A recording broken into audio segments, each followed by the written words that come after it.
하나님께서 이 밤, 이 늦은 밤, 어떻게 보면 졸릴 시간이잖아요. 자야 될 시간이고. 그런데 여러분들이 이 민족의 회복을 위해서 이렇게 화요 구국 집회 계속 화요일, 금요일 이제 철야 구국 집회 계속 나오셔서 기도하시는 것을 하나님도 보시지만 여기에 우리 이제 교인들 가운데는 이제 교회 나온 지 한 달도 안 된 분들도 우리 같이 따라왔어요.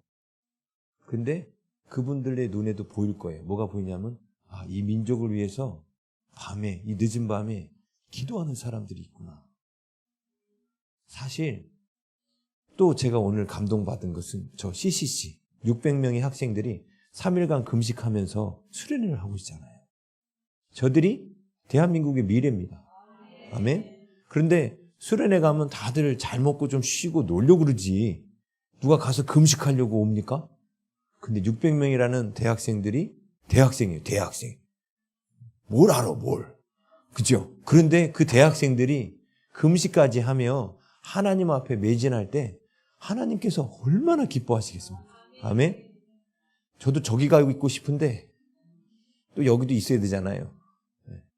그런데 거기도 은혜가 크지만 또 이 자리에 사모하여 나온 여러분에게도 하나님이 주실 은혜가 클 줄 믿습니다. 제가 2007년에 그때는 수영높이에서 사역을 하고 있었습니다.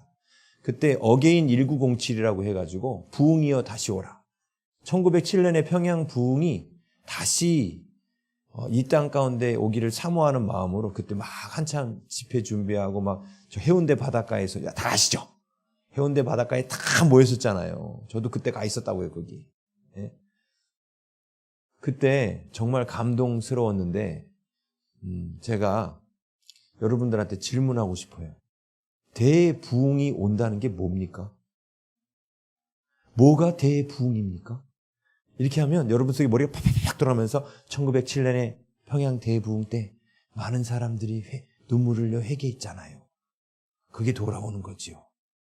맞아요. 회개의 역사도 돌아옵니다. 여러분, 부흥이라는 말이 영어로 뭐라고 쓰냐면요. 이렇게 써요. 리바이벌. 이 리바이벌이라는 뜻이요. 무슨 뜻인지 아세요? 회복된다는 뜻이에요. 그래서 사실 부흥이란 말은 뭔가 많은 것이 늘어난다. 그런 뜻이 아니에요. 부흥이란 뜻은 우리가 기다리는 하나님 앞에 우리가 기다리며 기도하는 부흥은요. 회복입니다. 근데 대체 뭐가 회복돼야 되냐는 거예요. 그렇죠? 뭐가 회복될지를 알아야 우리가 정확하게 부흥을 놓고 기도할 거 아닙니까? 그렇죠? 그런데 우리가 회복되기를 원하는 것과 하나님이 우리에게 원하시는 그 회복과 일치돼야 됩니다. 아멘? 그렇죠? 자, 그런데 하나님께서도 우리 가운데 그 회복을 주기를 원하시는데 하나님께서 원하시는 그 회복, 그 부흥이 뭐냐는 거예요. 대체. 예? 뭐지요? 예? 창조하셨던 모습으로 돌아가는 거. 네. 비슷하게 왔습니다. 90%까지. 정확하게 말하면요. 하나님과의 동행이 회복되는 거예요. 에덴 동산 안에서 아담과 하나님은 늘 동행했습니다. 그래서 아담이 타락한 이후에도 동산에 거니시는 하나님의 소리까지 들을 수 있었어요. 그리고 아담한테 동물들의 이름을 지어줘라 했을 때 아담이 이름을 짓다라는 뜻이 너는 코가 기니까 코끼리 이런 식으로 이름 지었다는 뜻이 아니고요. 하나님이 얘는 왜 이렇게 만들었을까? 얘는 왜 모양이 이렇게 생겼을까? 이걸 보면서 이 동물이 무엇을 하며 살아갈지를 정해 주었다는 뜻입니다. 이름을 짓다라는 뜻이 역할을 부여하다라는 뜻이에요. 그러니까 동물들이 지렁이가 지금 땅속에 들어가서 흙을 부드럽게 하고 돌아다니는 그 이유는요. 아담이 처음에 지렁이한테 그 일을 시킨 거예요. 그래서 지금까지도 그 일을 하고 있어요. 열심히 땅속에서. 이 세상에 있는 모든 동물들에게 그렇게 역할을 부여한 게 아담이에요. 근데 이 일을 할 때 아담이 혼자 일을 하기 쉬웠을까요? 힘들었겠죠? 그래서 아담이 물어봤을 거예요. 하나님, 얘는 대체 왜 이렇게 만드셨어요? 도저히 얘는 뭘 시켜야 될지 모르겠어요. 하면서 계속 하나님하고 미주알, 고주알 대화했겠죠? 그렇죠. 하나님이 무엇을 우리에게 원하시냐면 바로 그 에덴의 날이 회복되는 걸 원하십니다. 그래서 이스라엘 백성들에게 제도를 희년 제도를 만드셨죠. 희년 50년마다 원래 주인에게로 땅이 돌아가고 노예가 됐던 사람은 풀려나는 겁니다. 근데 그 희년의 뜻이 뭐냐면 바로 에덴의 상태로 돌아가자예요. 하나님과 마음껏 만나서 하나님과 대화하고 교제하는 그 에덴의 상태로 돌아가자가 희년 제도를 세운 목적입니다. 곧 희년은 회복에 대한 그림 언어로, 회복에 대한 그 상징으로 희년 제도를 만드신 거예요. 그런데 그 진정한 희년이 이사야가 예언을 했죠. 주 여호와의 영이 내게 임하셨으니 이는 가난한 자에게 복음을, 그러면서 그 뒤에 은혜의 해를 선포하게 하려 함이라. 그 은혜의 해가 뭐였냐면 희년이었어요. 근데 예수님이 이것을 누가복음 4장에 인용하시면서 오늘날 이 말씀이 너희들 귀에 응하였다 이렇게 말씀하십니다. 다시 말하면 희년, 영적 희년이 회복됐다는 거예요. 왜요? 우리가 하나님을 마주보고 대화하잖아요. 제자들이 예수님과 마주보고 대화했죠? 그렇지 않아요? 아마도 좀 불경스럽지만 예수님 방귀 뀌는 소리까지 다 들었을걸요? 옆에서? 그렇지 않아요? 하나님을 얼굴과 얼굴을 대하여 보며 사람들이 하나님과 교제하게 된 거예요. 예수님과. 그렇지요? 그러면서 근데 왜 예수님이 그들을 집에서 다 불러내고 직장에서 다 불러내서 3년 반 동안 데리고 다니셨죠? 예? 같이 있으려고. 같이 있으려고. 거기 보면은 같이 함께 있게 하시고 전도도 하고 귀신도 내쫓게 하려고. 그렇게 나와요. 근데 처음에 나오는 게 함께 있게 하시려고 불러내셨다는 거예요. 왜 함께 있게 하려고 불러내셨을까요? 회복시키고 싶으신 거예요. 뭐를? 하나님과 오붓하고 아름다웠던 그 관계를. 오늘날에도 그 평양 대부흥의 부흥도 결국은 뭐였냐면요. 하나님과의 관계가 회복된 거였어요. 근데 그게 단지 회개를 통해서 시작된 것이었고 진정한 부흥은 뭐냐면 우리가 하나님과 동행하는 삶입니다. 자, 제가 요즘에 월요일 저녁부터 와가지고 조금 전 7시 집회까지 3번에 걸쳐서 이제 계시록 강의를 했거든요. 근데 계시록 강의 이제 앞에 이제 계시록을 이해할 수 있도록 전반적인 내용만 조금씩 설명하고 있는데 아직 뭐 시작도 안 했어요. 그냥.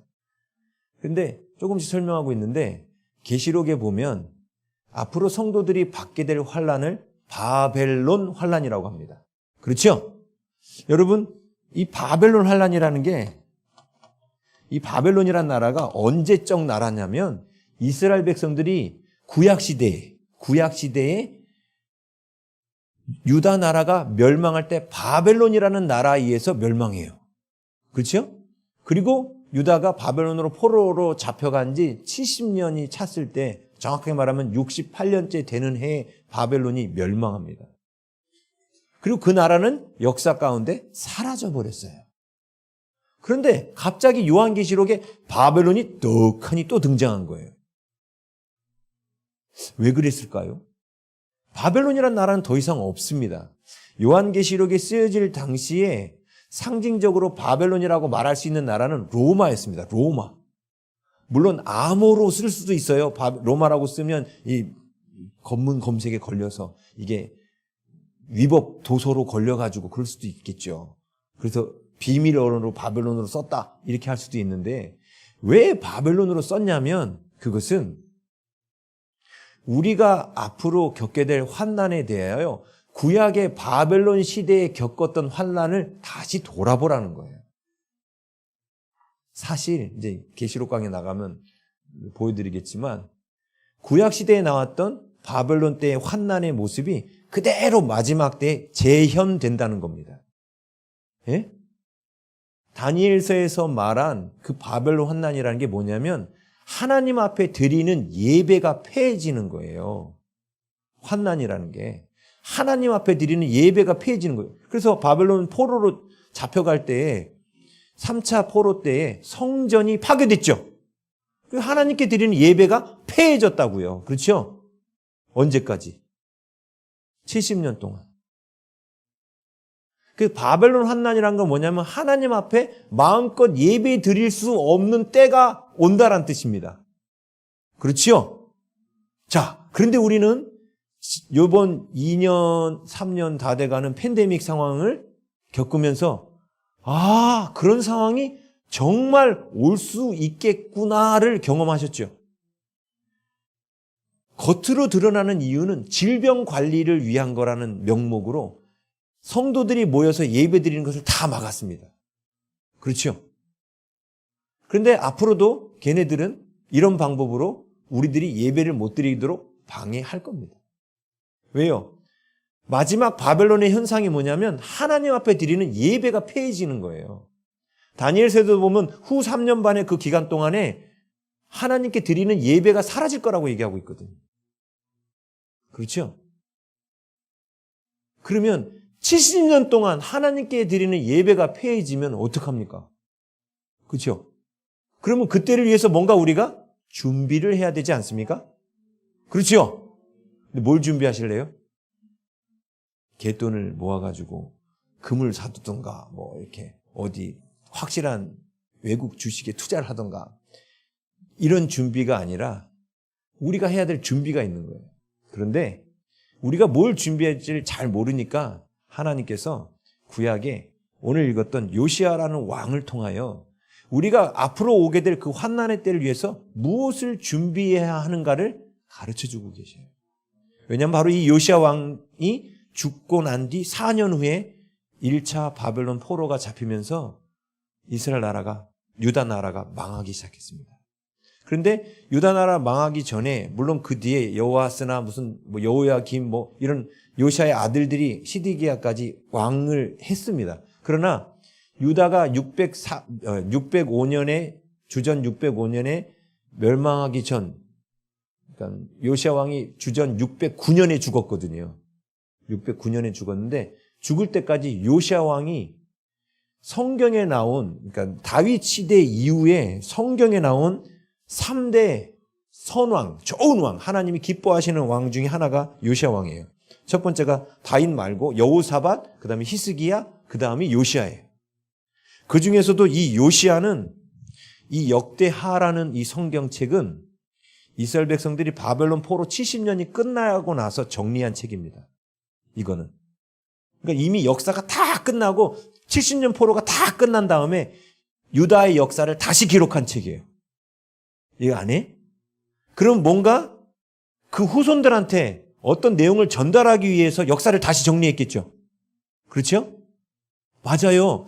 70년의 포로 생활을 끝낸 세대가 다음 세대에게 열왕기 상하로 표현할 수 없는 뭔가 다음 세대에게 줄 메시지가 있어서 역대 상하를 정리한 겁니다.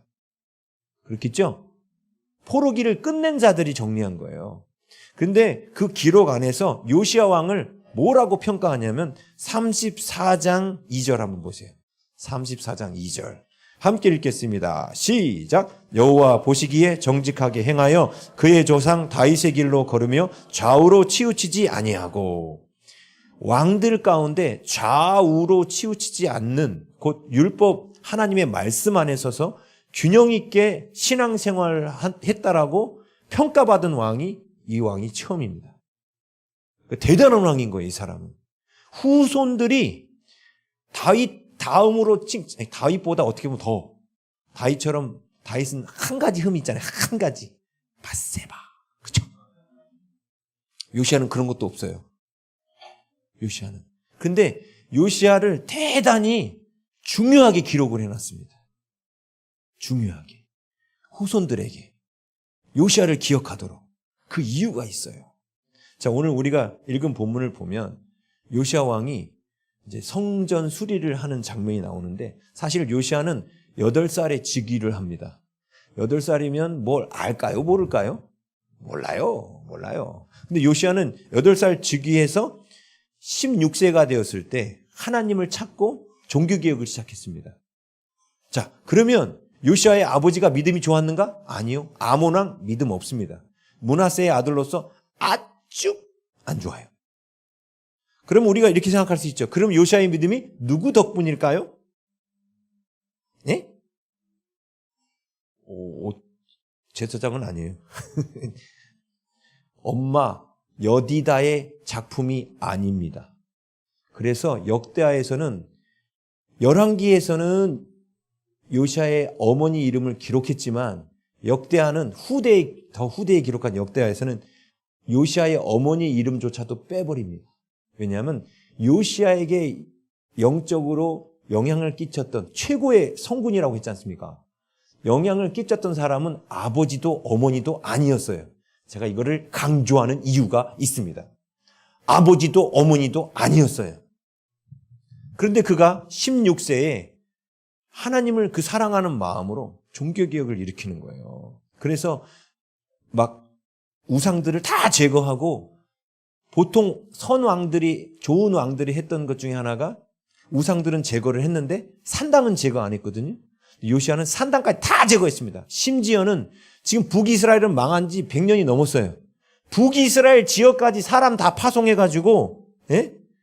므낫세와 에브라임과 시므온과 납달리까지 황폐한 성읍에 가가지고 우상들 다 찾아가지고 다 제거해버립니다. 유다 땅에만 우상을 제거한 것이 아니라 북이스라엘 땅까지 사람들 보내가지고 우상 다 제거했어요. 16세 때. 대단하죠? 그러다가 근데 중요한 건 이때까지도 요시아는 성경책을 구경도 못합니다. 왜요? 성경책이 요시아의 할아버지 므낫세 왕 때 이 나쁜 왕 므낫세, 유다 멸망의 원인을 므낫세 왕 때문이겠다고 하거든요. 근데 그 므낫세 왕이 성경이 꼴보기 싫다고 전국에 있는 모든 성경을 모세오경, 성경책을 다 수집해가지고 다 불태워버렸어요. 성경을 꼴보기 싫다고. 성경책이 다 불타버리면 어떤 일이 일어나요? 우리 손에 성경책이 올 수가 없겠죠. 그런데 그때 그 므낫세 왕이 모든 성경책을 다 수거해서 불태우는 그때에 하나님을 사랑하는 그 누군지는 모르겠지만 어떤 레위인인지 제사장인지가 성경책 사본 하나를 숨깁니다. 므낫세 왕이 찾지 못하도록 숨겼어요. 근데 문제는 뭐냐면 숨겨놨는데 후대가 이걸 못 찾으면 안 되잖아요. 또 너무 쉽게 숨겨놔가지고 므낫세 왕이 발견해도 안 되죠. 그렇죠? 여러분 같으면 어디다 숨기시겠어요? 근데 이 레위인인지 제사장이 누군지는 모르겠지만 분명 그 사람은 성경을 필사하는 레위인이나 제사장 중에 하나였을 겁니다. 근데 이 사람이 성경책을 어디다 숨겼냐면 성전 수리를 위해서 이게 헌금함을 이렇게 큰 헌금함을 마련해 놨어요. 옛날에 헌금함을. 이 헌금함은 성전 수리를 위한 수리비만 넣는 헌금통입니다. 그런데 그 레위인이 율법책을 이 헌금통 맨 바닥에다 놓은 거예요. 그리고 들키지 않게 그 위에다가 나무 판자를 딱 깔아버립니다. 그럼 위에서 보면 어때요? 나무밖에 없으니까 텅 비었다고 생각하겠죠. 근데 그 바로 밑에 성경책이 있었어요. 모세오경이 거기 숨어져 있었습니다. 왜 여기다 숨겼을까요? 그거는 훗날 하나님을 사랑하는 왕이 등장하면 분명히 그 사람은 성전을 수리할 거를 알았겠죠. 성전을 수리할 때 그러면 여기 헌금이 모여지겠죠? 헌금이 모여지면 그 다음에 어떻게 해요? 쏟아 놓겠죠. 쏟아 놓을 때 어떻게 돼요? 판자가 빠지면서 거기서 율법책이 발견되도록 그렇게 디자인을 해놓은 거예요. 오늘 본문 우리가 그걸 읽은 겁니다. 그러니까 그리고 나서 이제 요시아가 그 율법책을 발견하고 읽게 된 게 26살 때입니다. 26살. 16세 개혁을 시작해서 26살 때까지 10년 동안 개혁하다가 성전 수리를 시작하는 26살 때 율법책을 발견하게 된 겁니다. 사실 요시아의 신앙을 누가 이렇게 붙잡아 주었느냐? 어머니도 아버지도 아닌데 성경학자들은 대부분 누구라고 생각하냐면 스바냐라고 생각합니다. 스바냐는 히스기야 왕의 현손이에요. 현손, 4대 손. 히스기야 왕이. 근데 스바냐서를 쓴 선지자입니다. 그 사람이 바로 요시아 때 활동하던 선지자예요. 그가 역시 왕가였어요. 왕가.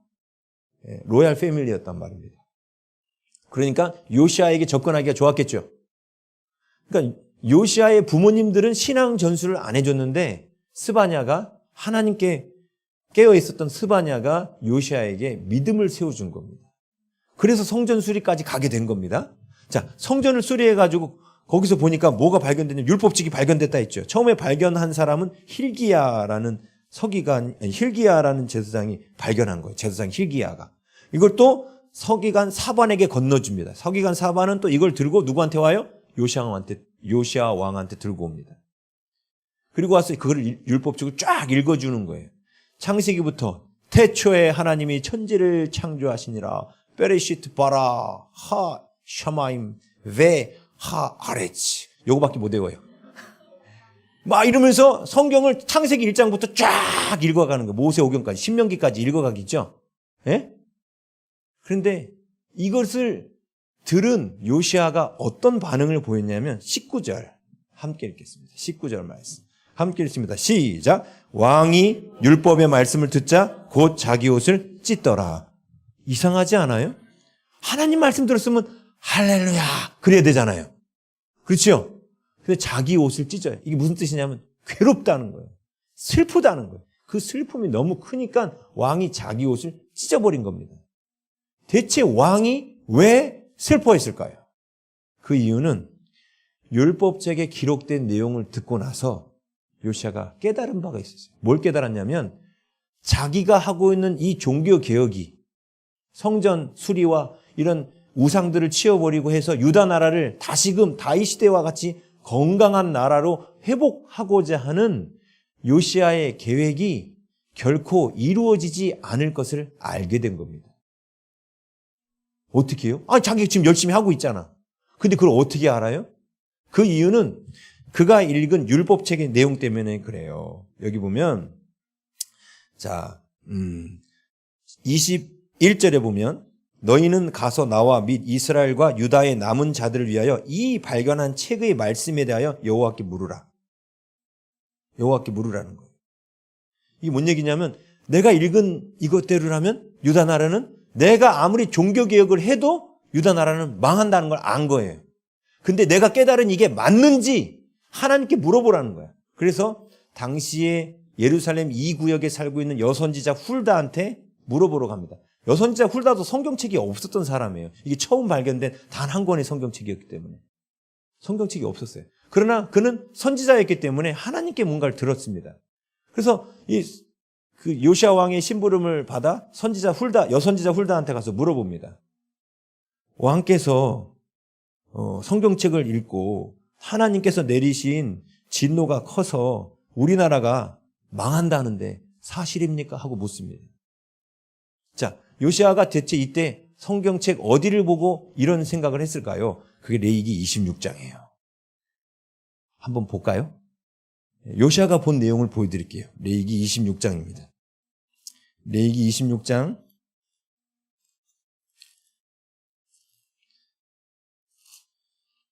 14절입니다.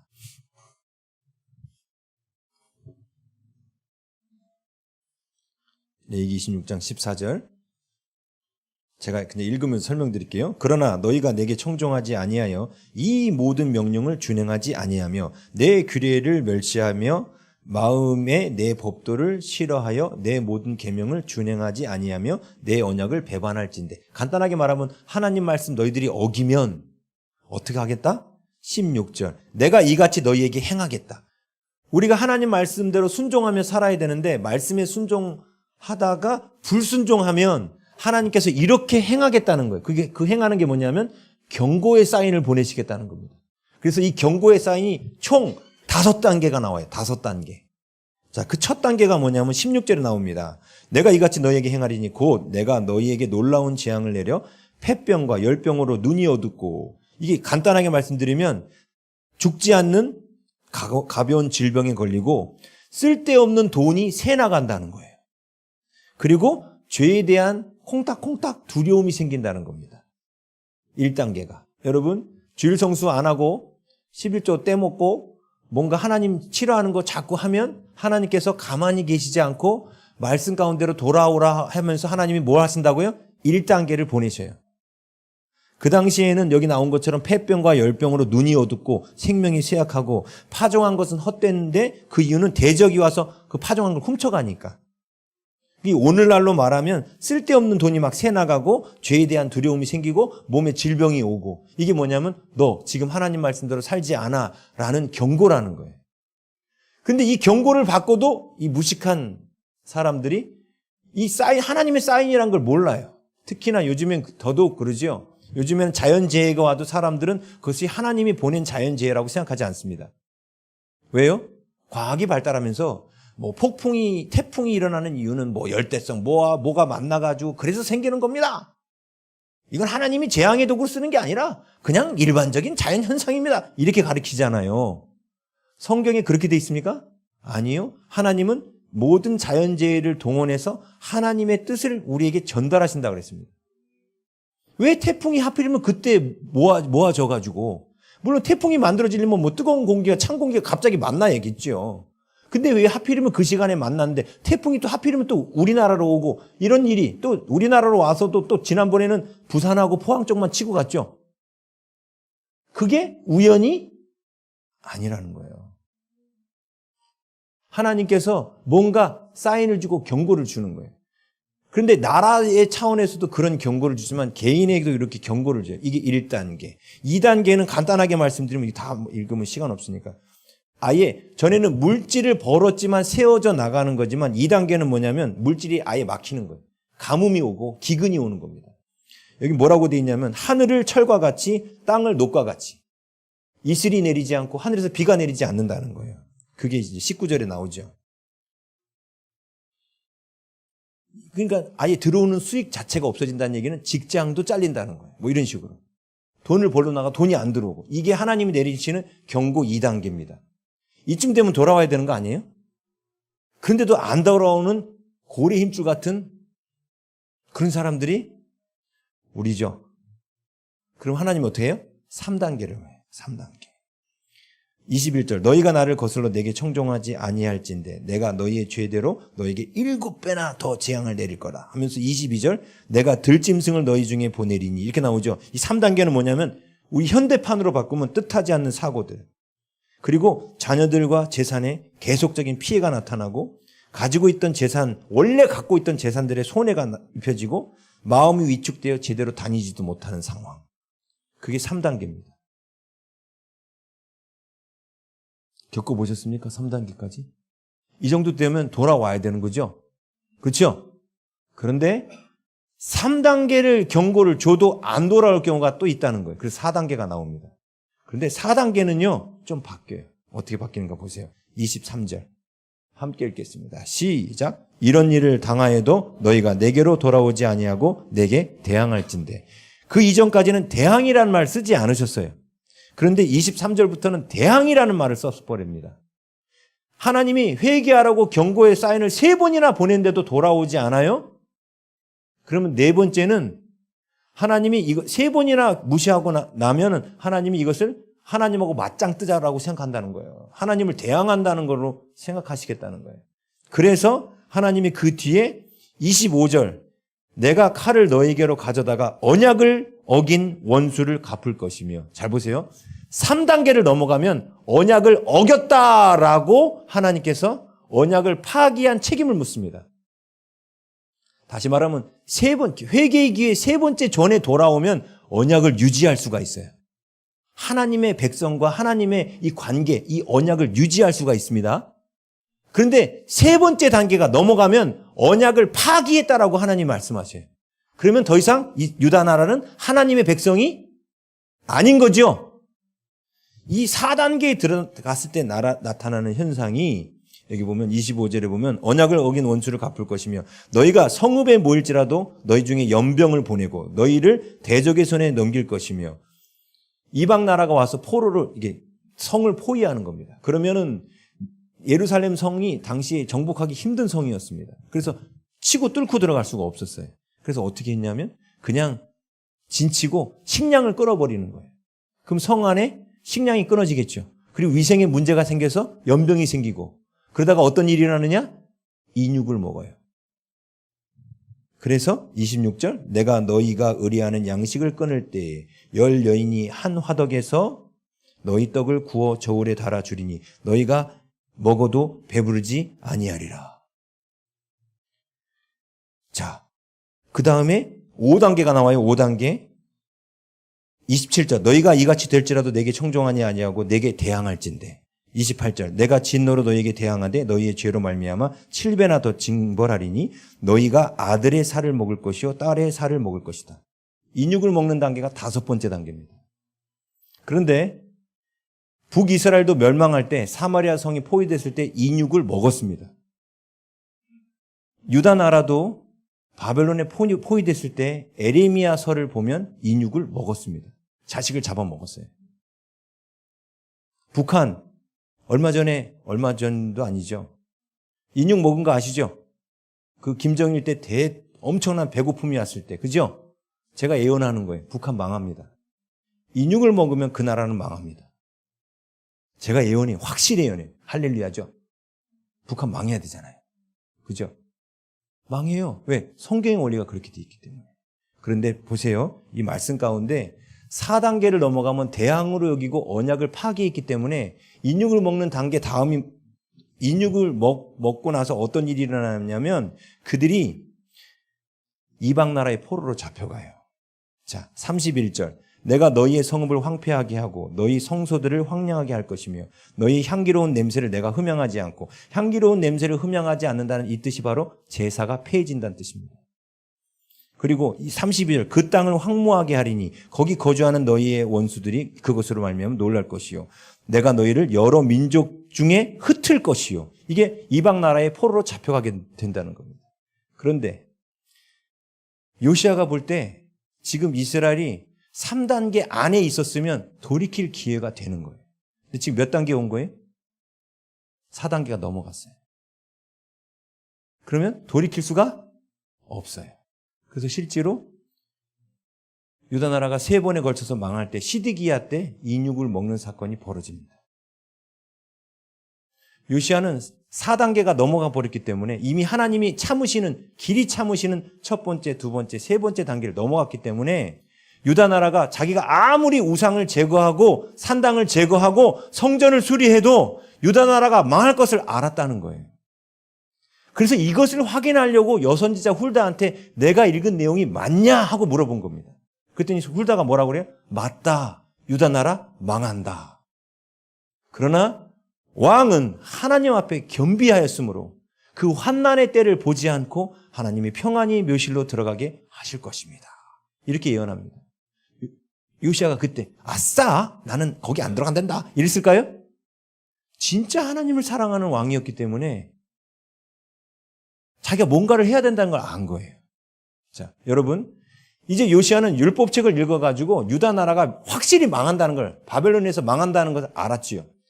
에레미야도 유다 나라는 망했으니까 하나님의 진노의 5단계까지 들어왔기 때문에 복구 안 됩니다. 무조건 바벨론에 항복하고 포로로 잡혀가십시오 라고 에레미야가 외쳤죠. 그렇죠? 자, 그 에레미야의 선지자가 외친 게 마치 이런 것 같은 거예요. 우리나라가 막 힘들어 가는데 일본 시대 생각해 보세요. 일본이 와가지고 우리나라를 막 먹으려고 그래. 근데 거기서 왕한테 찾아가서 일본 왕한테 가서 항복하십시오. 매국노죠? 아니에요? 끝까지 싸워야 되는 거 아니에요? 그래서 시드기야는 끝까지 싸우려고 했던 거예요. 근데 지금 이 사람의 말이 하나님의 말씀인지 매국노의 말인지 어떻게 구분합니까? 율법에 나왔잖아요. 율법에. 요시아는 율법을 통해서 이미 하나님의 진노의 4단계를 넘어간 유다 나라의 형편을 알고 있었던 거예요. 망할 거라는 걸. 그래서 에레미야는 하나님께도 받았지만 율법의 근거에 예언하는 거예요. 회복되지 않습니다. 유다 나라는 회복되지 않습니다. 순순히 바벨론으로 포로로 잡혀가십시오. 애굽이 와서 도와줄 거란 생각하지 마십시오. 하나님은 애굽의 원조 안 오도록 막으실 겁니다. 유다 나라는 망합니다. 잡혀가십시오. 그래서 외친 거예요. 성경의 근거에서. 자, 이 사실을 어쨌든 요시아는 알았지 않습니까? 그렇죠? 그럼 요시아가 이때 뭘 할 수 있을까요? 26세 때 이걸 발견한 거예요. 성전 수리를 하면서 26세 때 이 사실을 깨달은 거예요. 그 뒤로 요시아가 그 뒤로 요시야가 14년을 더 살다가 39살에 죽습니다. 그럼 14년 동안 요시야가 뭔가를 했겠죠? 그게 뭘까요? 어차피 이 사람들은, 우리 유다 백성들은 어떤 일이 일어나죠? 다 바벨론으로, 포로로 끌려가요. 포로로 끌려갈 걸 알았습니다. 그렇죠? 그러면 뭘 해야 되는 거예요? 분명히 포로로 잡혀갈 걸 알았는데. 예? 뭘 해야 되는 거예요? 보세요. 제가 예언할게요. 우리가 하나님 앞에 마음껏 예배 드릴 수 없는 때가, 이 코로나 때는 그냥 시범 연습 게임이었고 실제로 옵니다. 여러분, 그때가 올 텐데 그때까지 우리 뭐 해야 되죠? 뭘 해야 돼요? 준비해야 돼요. 오늘 이 말씀이 그래서 중요한 거예요. 뭘 준비해야 되냐는 거예요. 요시야 왕이 뭘 준비했냐는 거예요. 무엇을 준비했냐는 거예요. 우리가 그것을 준비해야 됩니다. 자, 요시야는 그 해답을 다시 레위기 26장에서 얻었습니다. 레위기 26장 34절 갈게요. 26장 34절. 너희가 원수의 땅에 살 동안에 너희의 본토가 황무할 것이므로 땅이 안식을 누릴 것이라. 그때 땅이 안식을 누리니 70년간 땅이 안식을 누릴 거라는 거예요. 아시죠? 왜 70년이었냐면 사울 왕 때부터 요시야 왕 때까지 그들이 쉬어야 하는 7년 안식년과 희년을 다 포함하면 사울 왕 때부터 요시야 왕 때까지 정확하게 70년을 쉬어줬어야 되는 거예요. 그 땅이. 그런데 70년을 안식년도 안 지켰다는 뜻이고 희년도 지키지 않았다는 뜻이에요. 그래서 너희가 그때 지키지 않았던 안식년, 내가 너희들 바벨론 포로로 보내서 70년을 한꺼번에 모아서 안식년 지키게 해주겠다. 이게 지금 이게. 예? 안식을 누리리니 35절. 너희가 그 땅에 거주하는 동안 너희가 안식할 때에 땅은 쉬지 못하였으나 그 땅이 환무할 동안에는 쉬게 되리라. 그들이 안식할 때 땅을 쉬어줘야 되는데 안식년을 안 지켰거든요. 희년도 안 지키고. 토탈 하면 1050년부터 요시야가 죽었던 605년까지를 계산하면 정확하게 70번의 안식년과 희년이 필요했던 겁니다. 근데 그거를 이제 그들이 안 지켰기 때문에 하나님이 유다 나라를 보내겠다는 거예요. 자, 그러면서 보세요. 36절. 이게부터 중요한 거예요. 너희 남은 자에게는 그 원수들의 땅에서 내가 그들의 마음을 약하게 하리니. 그러니까 바벨론의 포로로 잡혀가가지고 어떻게 된다고요? 그들의 마음이 그냥 사시나무 떨듯이 약해진다는 겁니다. 왜냐하면 옛날에 그 쉰들러 리스트 뭐 그런 영화 있죠. 유태인 대학살. 그때 어땠습니까? 유대인들이 지나가면 독일군이 이리와 이리와 이리와 그러더니만 쫙 세워놓고 권총 꺼내서 머리 대고 빵! 빵! 빵! 유태인 대항 못합니다. 마지막 총알이 없네. 그냥 가. 농장에서 일을 하고 있는데 아침에 일어난 독일군이 장총 딱 꺼내더니만 창문을 딱 열고 농장에서 일하고 있는 유태인을 창으로 팍 쏴서 죽입니다. 갑자기 어디서 총알이 날아와서 죽을지 모르는 거예요. 그게 바로 유대 나라가 나라를 잃고 돌아다닐 때 독일 때의 모습이죠. 그 모습이 바벨론에서도 똑같이 있었다는 거예요. 그 모습이 재현될 거를 요시야는 알았던 거죠. 그런 시대가 올 걸 알았던 거죠. 그래서 여기 뭐라고 써 있어요? 36절에 보면 원수들의 땅에서 내가 그들의 마음을 약하게 하리니 그들은 바람에 불린 잎사귀 소리에도 놀라 도망하기를 칼을 피하여 도망하듯 할 것이요 쫓는 자가 없어도 엎드러질 것이라. 이렇게 두려움 가운데 막 달달달달 떤다는 거예요. 바벨론이라는 나라에 잡혀가서. 그죠? 37절 그들은 쫓는 자가 없어도 칼 앞에 있음 같이 서로 짓밟혀 넘어지리니 너희가 원수들을 맞설 힘이 없을 것이며. 그 포로 생활의 비참한 거를 지금 보여주는 거예요. 여러분, 이게 앞으로 크리스찬들한테 올 환난의 모습입니다. 크리스찬들한테 올 환난의 모습이에요. 끔찍하죠? 계시록 강의 들으러 오세요. 그러면 요 환난에 안 들어가는 법도 가르쳐 드립니다. 네. 자, 38절. 이래야 오실 것 같아. 38절. 너희가 여러 민족 중에서 뭐 하리니? 망하리니. 너희의 원수들의 땅이 너희를 삼킬 것이라. 39절. 너희 남은 자가 너희의 원수들의 땅에서 자기의 죄로 말미암아 쇠잔하며 그 조상의 죄로 말미암아 그 조상같이 쇠잔하리라. 조상들의 죄 때문에 그 후손들이 쇠잔해진다는 거예요. 그렇죠? 자, 이게 이제 바벨론 포로로 잡혀갔을 때 그들의 상황이고, 그럼 대체 이때 포로로 잡혀간 자들은 무엇을 해야 되는가? 40절. 그들이 나를 거스른 잘못으로 자기의 죄악과 그들의 조상의 죄악을 뭐하고? 자기의 죄뿐만 아니라 선조들이 지었던 죄까지 다 하나님 앞에 뭐하고? 자복하고 회개해야 된다는 거예요. 선조들이 지은 죄까지. 자기의 죄뿐만 아니라 할아버지, 증조할아버지, 고조할아버지 죄까지 다 회개해야 된다는 거예요, 여기. 그렇게 써 있잖아요. 자복하고 또 그들이 내게 대항함으로 나도 그들에게 대항하여 내가 그들의 원수들의 땅으로 끌어갔음을 깨닫고, 그 다음이 중요해요. 그 할례 받지 아니한 그들의 마음이 낮아져서 그들이 죄악의 형벌을 기쁘게 받으면, 하나님 이 벌을 받는 것이 당연합니다. 이 벌은 저희들이 죄악 때문에 포로로 잡혀온 거고 이 벌을 받아도 마땅합니다 하면서 이 형벌을 기쁘게 받으라는 거예요. 그렇죠? 예? 그 다음에 42절. 내가 야곱과 맺은 내 언약과 이삭과 맺은 내 언약을 기억하며 아브라함과 맺은 내 언약을 기억하고 그 땅을 기억하리라. 그러나 포로된 상태로 납두지 않고 너희들이 회개하고 내가 내리는 형벌을 기쁘게 받으면, 옛날 개혁성경 순순히 받으면 형벌을 안 받으려고 바벨론 나라 말고 딴 데로 도망치지 않고 바벨론 나라에서 끌려간 곳에서 그냥 형벌을 그대로 받으면 하나님이 아브라함과 이삭과 야곱에게 했던 맹세를 기억하고 다시 내가 너희들을 이 땅으로 돌아오게 하리라. 그렇죠? 44절, 45절. 내가 그들의 하나님이 되기 위하여 민족들이 보는 앞에서 애굽 땅으로부터 그들을 인도하여 낸 그들의 조상과의 언약을 그들을 위하여 기억하리라. 다시 돌아오게 할 거라는 거예요. 자, 그러면 70년 바벨론 포로로 잡혀갔을 때 그들이 어떻게 해야만 70년은 끝나고 돌아올 수 있어요? 이걸 안 하면 70년이 차도 못 돌아오는 겁니다. 뭘 해야 돼요? 회개해야 돼요. 자기의 죄뿐만 아니라 조상들의 죄까지 회개해야 돼요. 그렇죠? 그리고 형벌을 기쁘게 받아야겠죠? 그런데 생각해 보세요. 70년이 지나면, 한번 생각해 보세요. 70년이 지나면 이 말씀을 기억하고 있을까요? 예? 불가능이겠죠? 그러면 어떻게 하면 이제 요시아의 고민을 보시라는 거예요. 이런 상황이 올 건데, 그러면 바벨론의 포로로 잡혀갔을 때 그들이 하나님 앞에 자신들이 죄를 지었다는 것도 깨달아야 되는 거고, 그리고 회개도 해야 되는 거고, 그렇죠? 그러려면 누가 깨울 자가 필요한 거 아니에요? 누가 깨워주겠어요? 이방인이 와서 깨워주겠습니까?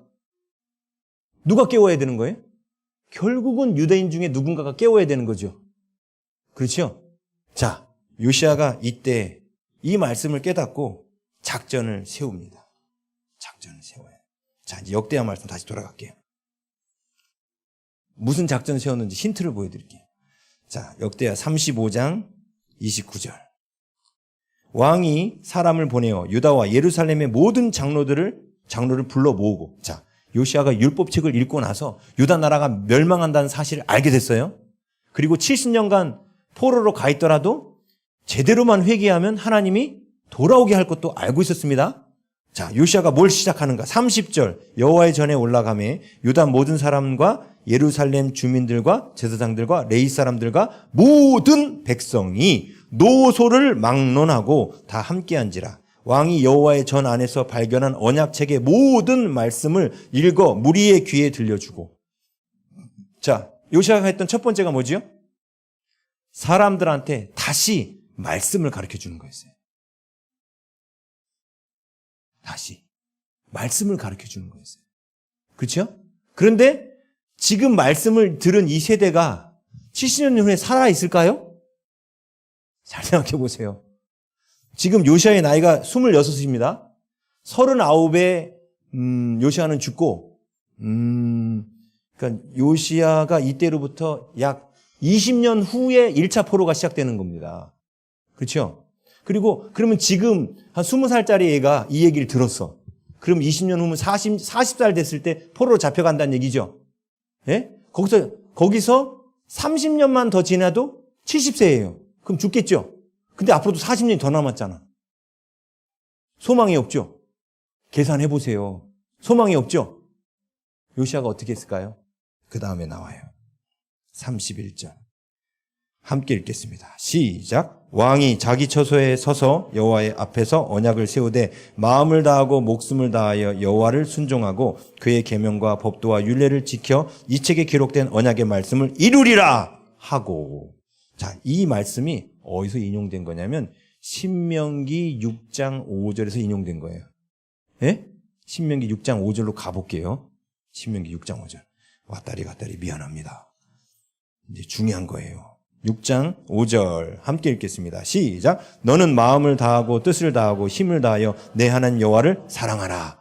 이렇게 돼 있죠? 근데 그 중요한 건 바로 그 뒤 7절이에요. 7절. 시작. 내 자녀에게 부지런히 가르치며 스톱. 자, 요시야는 자기 부모로부터 신앙교육을 받지 못했습니다. 다행히 스바냐라는 선지자 때문에 깨닫고 하나님을 섬기고 사랑하는 성군이 될 수 있었습니다. 그런데 역대 왕들을 보니까 부모님이 히스기야 같은 경우는 부모님 엄마가 믿음이 좋았던 거예요. 그랬더니 히스기야 같은 성군이 나왔던 겁니다.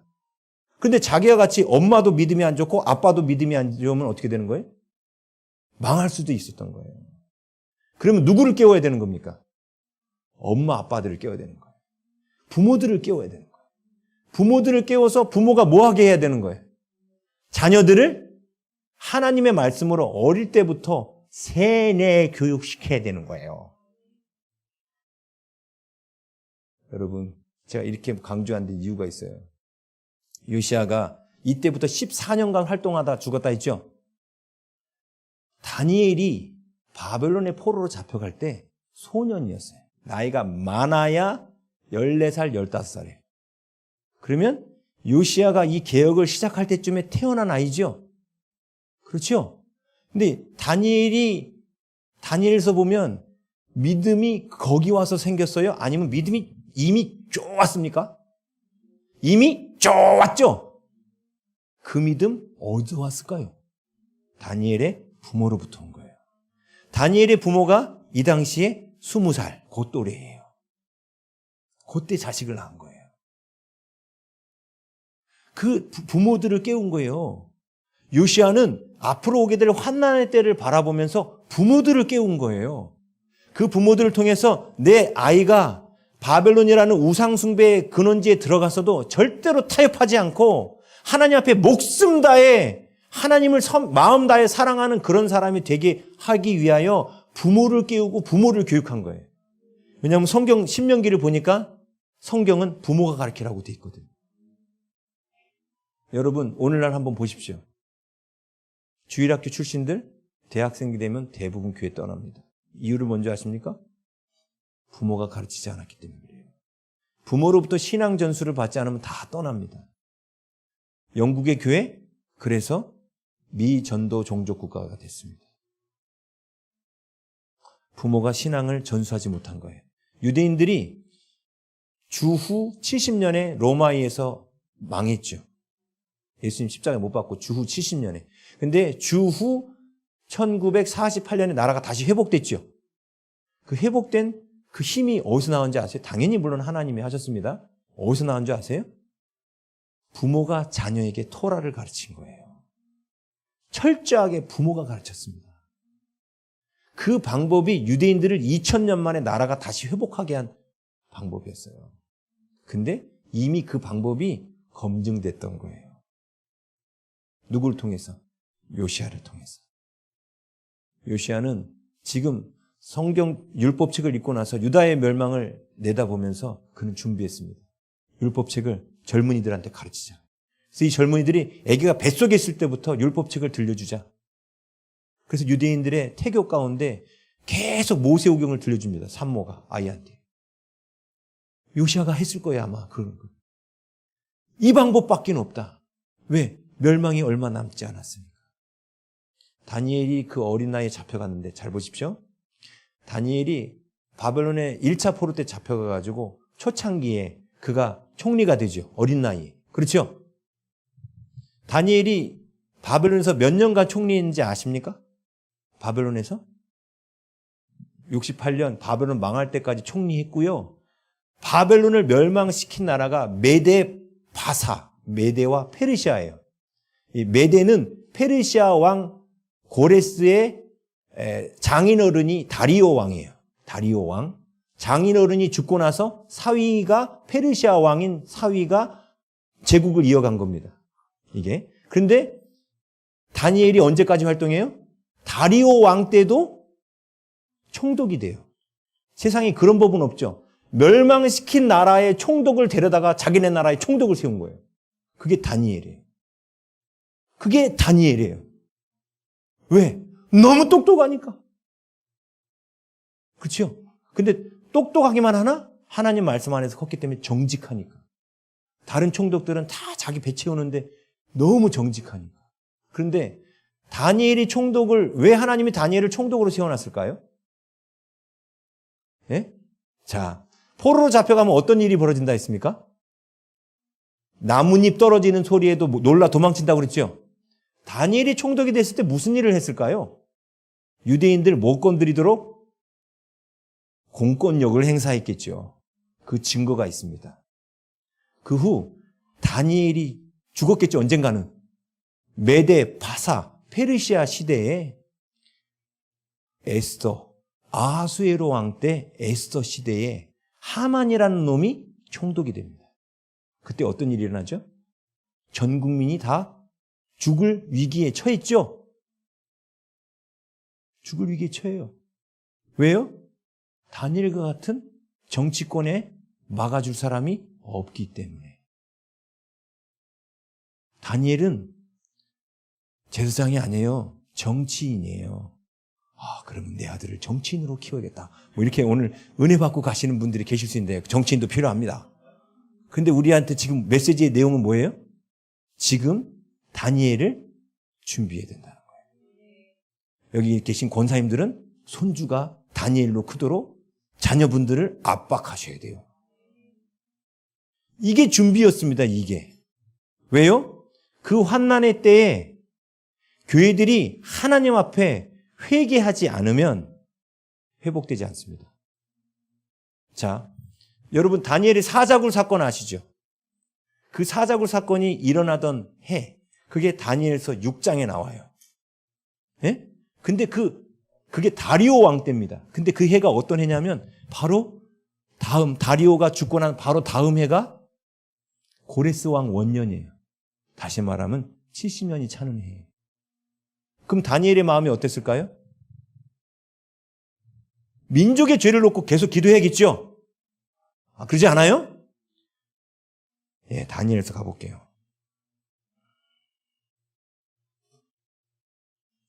다니엘 6장 1절만 볼게요. 6장 1절. 자, 6장 1절 함께 읽습니다. 다리오가 자기의 뜻대로 고관 120명을 세워 전국을 통치하게 하고 그들 위에 총리 셋을 세우는데 그 중에 하나가 다니엘이었어요. 그렇죠? 근데 이 나머지 총리들이 다니엘을 시기했죠? 그래서 사자굴 사건을 만들었죠? 이게 다리오 왕이 원년이었을 때 62세 때의 일입니다. 이게 6장이에요. 근데 그 뒤 9장을 가볼게요. 9장 1절. 9장 1절. 메대 족속 아하수에로의 아들 다리오가, 아하수에로는 에스더 왕비의 남편이었어요. 아들 다리오가 갈대아, 아니에요. 이 아하수에로는 그 아하수에로 아니에요. 죄송해요. 그 아하수에로가 아닙니다. 자, 다리오가 갈대아 왕으로 세움을 받던 첫 해에 이때 다니엘이 뭘 하냐면, 보세요. 2절. 함께 읽겠습니다. 시작. 곧 그 통치 원년에 나 다니엘이 책을 통해 여호와께서 말씀으로 선지자 에레미야에게 알려주신 그 연수를 깨달았나니 곧 예루살렘의 황폐함이 70년 만에 그치리라 하신 것이니라. 바로 다음 해가 70년이에요. 이제 이걸 깨달았다는 거예요. 그러면 이제 70년이 차기 전까지 뭘 끝내야 되냐면 하나님 앞에 회개가 차야 끝나는 거죠. 그래야 돌아갈 수 있죠. 그래서 다니엘서 9장은 조상들의 죄를 자복하는 회개의 기도입니다. 레위기 26장대로 다니엘은 그것을 하고 있죠. 그리고 다니엘서를 기록한 목적이 뭡니까? 자기가 지켜주는 유대인들한테 너희들 이거 놓고 기도해 라고 정치적으로 압박을 넣었겠죠. 그렇죠? 그래서 정치적인 압박을 받고 1차 포로 귀환 때 돌아온 사람이 42,360명이에요. 42,360명이 돌아와요. 그런데 훨씬 더 많은 숫자가 바벨론 나라에 그대로 있었습니다. 다니엘은 분명히 뭐라고 그랬냐면 70년이 참 돌아가야 된다. 왜? 하나님이 돌아오게 하신다니까 돌아가야 된다 그랬는데 70년 동안 바벨론에서 정착한 유대인들이요, 이제 안 돌아가려고 그러는 거예요. 왜요? 벌써 집 다 져놨지, 생활 기반 다 닦아놨지, 가게도 새로 오픈했지. 그러니까 돌아가기가 싫은 거예요. 이미 다니엘의 백에 의하여 뭐 이제 공권력을 다니엘이 뒤에서 이렇게 봐주는 것 때문에 뭐 억울하게 뺏기는 것도 없지. 너무 안정됐던 겁니다. 그래서 1차 포로 때 극소수의 42,360명만 돌아간 거예요.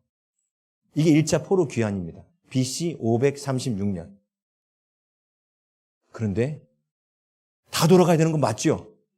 안 돌아가니까 하나님이 어떻게 했을까요? 스가랴를 통해서 예언하십니다. 학개하고 스가랴가 성전을 짓도록 예언하죠? 근데 하나님이 스가랴를 통해서 4가지 말 환상을 보내주셔요. 예? 그래서 검은 말을 북방으로 보내시고 그 다음에 흰 말을 북방으로 보내시는 환상이 나옵니다. 그 검은 말이 뭔지 아세요? 그게 바로 하만 장군이에요. 하만에 의해서 그 후에 유다인들이 죽을 뻔반해요. 그게 언제냐면 주전 537년 귀환했고 이때 1차 포로가 돌아와요. 42,360명이. 그런데 아하수에로, 그러니까 에스더 왕비의 아하수에로는 그 후 주전 485년에 통치합니다. 그리고 불임절 사건이 주전 473년에 일어나요. 대부분의 사람들이 안 돌아온 거예요. 근데 이 하만 장군에 의해서 유대인이 전체가 다 몰살해서 죽을 수도 있겠구나라는 위기의식이 오고 또 선지자들이 다시 외쳤겠죠. 그래서 2차 포로 귀환이 돌아옵니다. 그게 바로 주전 458년 2차 귀환이 돌아오는데 그거 아세요? 1차 포로 귀환에서 2차 포로 귀환까지 그 공백이 몇 년인 줄 아세요? 계산되셨습니까? 80년이에요.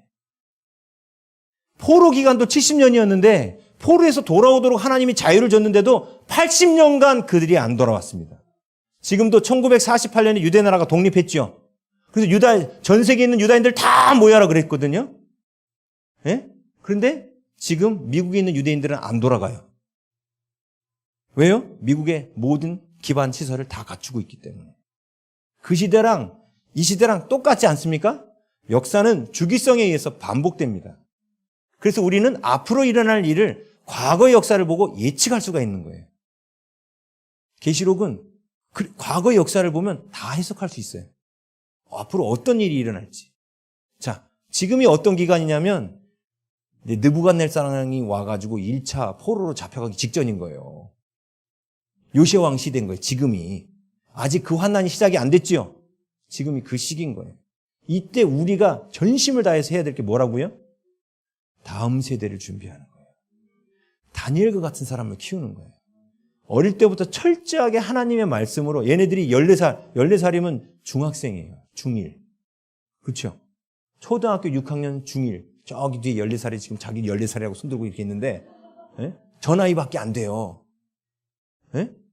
근데 저 성곤이라는 애거든요. 제가 바벨론 포로에 가서 저는 죽으면 죽었지 우상에게 바쳐진 음식을 먹지 않겠습니다. 이럴 수 있을까요?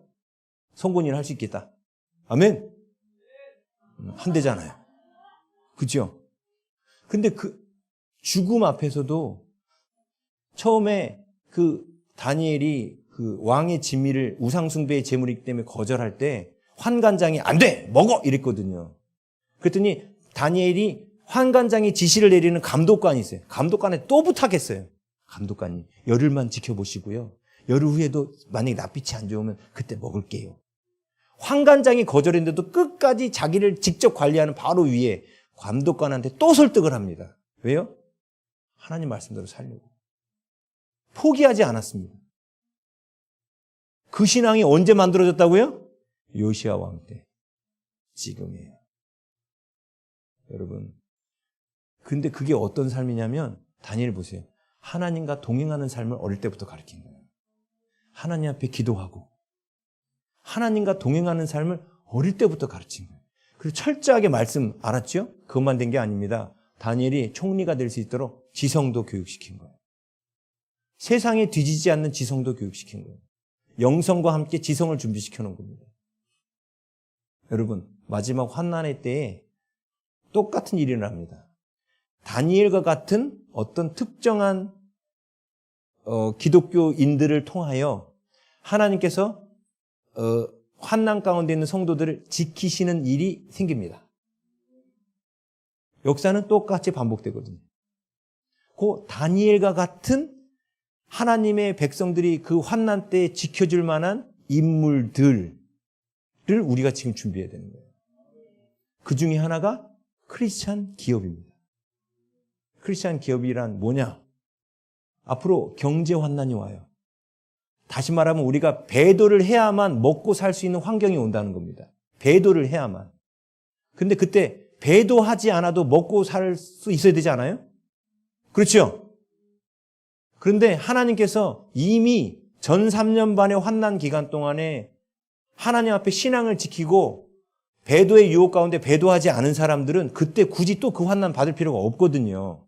그게 빌라델피아 교회 이야기예요. 너희는 나의 인내의 말씀을 지켰기 때문에 너희들에게는 큰 환난의 때를 면하게 해주겠다. 이게 빌라델피아 교회의 한 말이에요. 장차 세상에 오게 될 큰 환난의 때를 너희들에게 면하게 해주겠다. 빌라델피아 교인들은 환난으로는 들어갔지만 환난을 면하게 해주겠다는 거예요. 그 환난을 면하게 해주겠다는 게 뭐냐면 그들에게 다윗의 열쇠를 준 것이에요. 원래 서모나 교회에게 약속한 게 너희들이 이기면 다윗의 열쇠를 주겠다 했어요. 근데 빌라델피아 교회는 이긴 교회예요. 서모나 교회의 수준을 뛰어넘은 교회예요. 그래서 빌라델피아 교회는 다윗의 열쇠를 이미 갖고 있는 교회예요. 다윗의 열쇠라는 게 뭐냐면 인류 역사상 제일 갑부가 누구였느냐? 다윗이었어요. 다윗이 성전을 지은 금을 계산하면 인류 역사상 제일 갑부입니다. 다윗의 열쇠가 이사야서에 예언되어 있습니다. 그게 뭐냐면 하나님의 물질의 복이에요. 그게 다윗의 열쇠가. 예? 근데 서머나 교회가 승리하면 다윗의 열쇠를 주겠다 했고 빌라델피아 교회는 이미 그거에 대해서 승리한 교회이기 때문에 다윗의 열쇠를 쥐고 있는 교회예요. 그래서 물질의 재정의 어려움을 받지 않아요. 그래서 그들은 환난의 때를 면합니다. 그러려면 어떻게 되느냐? 환난 오기 전에 빌라델피아 교회의 수준의 믿음에 이르러 있어야 되는 거예요. 그게. 내가 그 믿음에 이르러 있어야 내 후손들을 양육하지 않겠습니까? 그렇죠? 요시아가 그 믿음 가운데 있었던 사람입니다. 그 다음 세대를 준비한 거예요. 그냥 성경의 역사를 보면 앞으로 일어날 일이 보이고 성경의 역사를 보면 우리가 뭘 해야 될지가 보이는 거예요. 그렇죠? 어차피 이 환난은 하나님이 준비하신 일이거든요. 왜 하나님이 환난을 준비하셨습니까? 성경은 이렇게 말합니다. 아모스서 3장 1절 2절. 3장 1절 2절. 함께 읽겠습니다. 시작. 이스라엘 자손들아 여호와께서 너희에 대하여 이르시되 이 말씀을 들으라. 애굽 땅에서 인도하여 올리신 모든 족속에 대하여 이르시기를 내가 땅의 모든 족속 가운데 너희만을 알았나니 그러므로 내가 너희 모든 죄악을 너희에게 보응하리라 하셨나니. 여러분 앞으로 예배조차 제대로 드릴 수 없는 환난의 때가 왜 오는지 아십니까? 세상이 악해져서 오는 게 아니에요. 성경의 원리는 이렇게 말합니다. 하나님의 자녀라고 하는 자들이 타락하기 때문에 환난이 오는 거예요. 교회가 타락하기 때문에 환난이 오는 겁니다. 지금 보십시오. 교회라는 간판을 걸었는데 동성애 찬송하고 있잖아요. 그런 교회들 있죠? 예? 종교다원주의 인정하고 있고. 교회가 타락하기 때문에 환난이 오는 거예요. 세상이 더러워서 환난이 오는 게 아니에요. 자, 에레미야 25장 29절. 환난의 원리는 똑같아요. 에레미야 25장 29절. 자, 함께 읽겠습니다. 시작. 보라, 내가 내 이름으로 일컬음을 받는 성에서부터 재앙 내리기를 시작하였은즉 너희가 어찌 능히 형벌을 면할 수 있느냐? 면하지 못하리니 이는 내가 칼을 불러 세상의 모든 주민을 칠 것임이라 하셨다 하라. 만군의 여호와의 말씀이니라. 아멘. 하나님의 재앙은 어디서부터 시작되느냐? 내 이름으로 일컬음을 받는 성, 곧 하나님의 백성 때문에 이 땅의 재앙이 시작되는 겁니다. 보십시오. 우리의 형제의 교회들이 다 깨어있으면 좋은데 문제는 교회들이 타락하고 있다는 거예요. 마지막 환난은 하나님이 왜 주시느냐?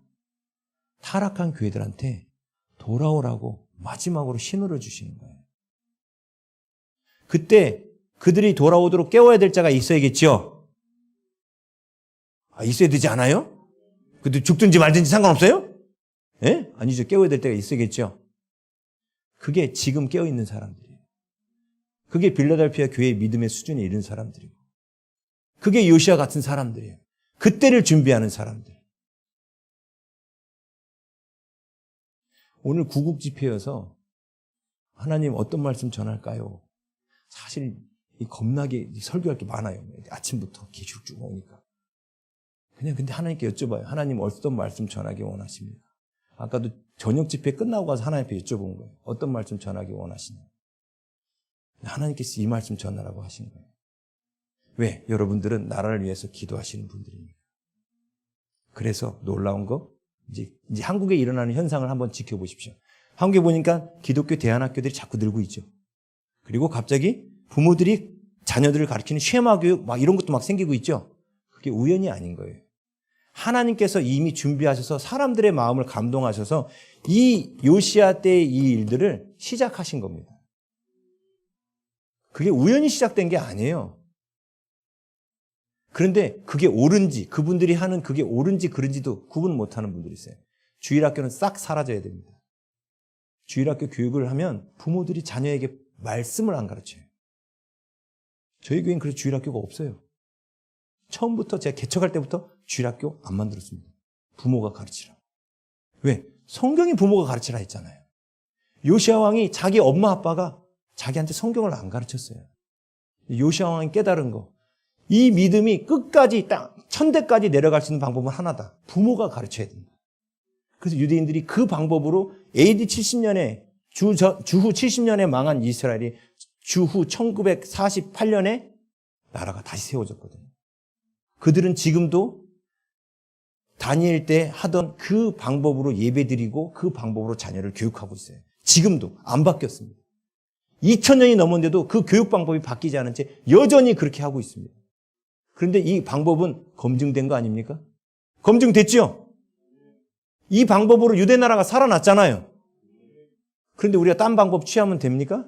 안 돼요. 사실 그래서 전 주일학교 없애기 운동을 하고 싶어요. 혼날지도 모르겠다. 주일학교가 있더라도 부모가 가르치면 돼요. 집에서. 부모님들이 신앙교육해야 돼요. 정기적으로. 그리고 가정예배 꼭 드리셔야 되고. 그리고 여러분의 다음 세대를 깨우셔야 됩니다. 준비하셔야 돼요. 그래야만 예수님 재림 때 배도하지 않는 나의 후손들이 예수님을 기쁘게 맞이하게 될 겁니다. 아멘? 우리 마지막으로 말씀 붙들고 함께 기도했으면 합니다. 우리 구국 집회잖아요. 그렇죠? 여러분만 이 말씀을 알고 계시지 말고요. 주위 분들한테 말씀해 주세요. 이 나라를 살리고 전 세계를 살리는 마지막 길은요. 요시아가 했던 이 방법이에요. 다음 세대를 준비해야 됩니다. 다음 세대가 하나님과 동행하도록 어릴 때부터 하나님과 동행하도록 키우셔야 돼요. 근데 부모가 동행을 안 하는데 어떻게 동행을 가르쳐요? 그렇죠? 부모님부터 동행하셔야 돼요. 동행이 뭡니까? 이걸 하려면 또 2시간 걸려요. 아무튼 동행해야 돼요. 일단 방향만 알려드린 거예요. 방향만. 아셨죠? 큰 방향만 알려드린 거예요. 오늘 다 할 수가 없잖아요. 예? 근데 우리 중요한 건 뭐냐면 하나님은 각 시대마다 그 시대를 분별하여 기도하는 자들을 세우셨던 겁니다. 오늘 비록 저를 통해서 이 말씀을 들으셨지만 하나님 여러분에게 들려주신 것은 여러분들도 함께 마지막 때를 기도로 준비하라는 거예요. 다음 세대를 깨우도록 준비하라는 겁니다. 예? 이 나라에 저는 진짜 마지막 때 제가 갖고 있는 소망은 한국이 대부흥의 진원지가 될 걸 믿고 있습니다. 왜요? 진짜 하나님이 우리나라 그렇게 일하고 계세요. 물론 한국에 있는 교회들도 타락하는 교회는 뭐 동성애 찬성하고 타락하는 교회는 여전히 타락하고 있어요. 예? 그런데 한국은요, 이 밤에 기도하러 온 분들 있잖아요, 이렇게. 좀 아쉬운 거는 제가 작년 구국 집회 왔을 때보다 작년 10월 달에 제가 왔다가 12월 달에는 코로나 걸려서 못 내려왔어요, 제가. 지금 1년 만에 내려온 거거든요. 작년 10월 달에는 저쪽 성전에서 했는데 그때 이거보단 좀 더 많았습니다. 우리 교인이 35명이 왔는데 35명 빼면은 많이 줄은 거예요. 근데 저는 줄었다고 뭐라는 게 아니라 지금까지 이 자리를 지키는 여러분이 대단하시다는 거예요. 우리 좌우에 계신 분들하고 한마디씩 해드려요. 대단하십니다. 계속 가시겠습니다. 예. 이 민족을 놓고 이 늦은 밤에 기도하는 사람들이 한국에 그리 많지 않습니다. 요즘엔 금요철에도 사람들 안 모입니다. 그렇죠? 여러분들의 기도가 있기 때문에 이 민족이 쓰임받을 것을 믿습니다. 우리 민족이 선교 한국 돼야 됩니다. 열방을 깨우는 민족이 돼야 됩니다. 근데 그 하나님의 일하심의 시작은 바로 우리들의 기도로부터 시작됩니다. 오늘 말씀 붙들고 하나님 이 나라를 사용하여 주시옵소서. 하나님 이 나라의 다음 세대, 우리 손주들이, 내 자녀들이 하나님 정말로 다니엘과 같이 주님 앞에 어릴 때부터 주님과 동행하고 어떤 위협과 협박 안에서도 주님 배반하지 않고 주님만 섬기는 그런 자녀들로 자랄 수 있게 해달라고, 이 민족에 하나님께서 맡기신 교회 안에 있는 자녀들이 그렇게 클 수 있게 해달라고 우리 주여 한번 외치고 함께 통성으로 기도하겠습니다.